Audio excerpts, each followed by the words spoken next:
नमस्कार. जर तुम्ही घरी उडदाचे पापड लाटत असणार ना, तर हा उडदाच्या पापडचा पिझ्झा नक्की ट्राय करून बघा. 100% ही रेसिपी तुम्ही कधीही पाहिली नसेल. घरच्या घरी मस्त हा उडदाच्या पापडचा पिझ्झा तयार होतो. नक्की ट्राय करा. यासाठी उडदाचा पापड आधी लाटून घ्यायचा. त्यानंतर त्यावर शेंगदाण्याची चटणी, तेल घालून व्यवस्थित पसरवून घ्यायची. त्यावर बारीक चिरून घेतलेला कांदा, टोमॅटो, कोथिंबीर आणि चाट मसाला घालून वरून अजून आपल्याला उडदाचा पापड ठेवून व्यवस्थित पॅक करून घ्यायचं आहे. तव्याला तेल लावून घ्यायचं आणि त्यावर उडदाचा पापड ठेवून आजूबाजूने तेल घालून घ्यायचं. दोघीकडनं मस्त असा आपल्याला हा उडदाचा पापड खरपूस असा कुरकुरीत भाजून घ्यायचा आहे.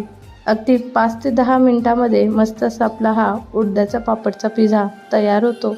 नक्की तुम्ही एकदा ट्राय करून बघा. भन्नाट चवीचा हा उडदाचा पापडचा पिझ्झा लागतो.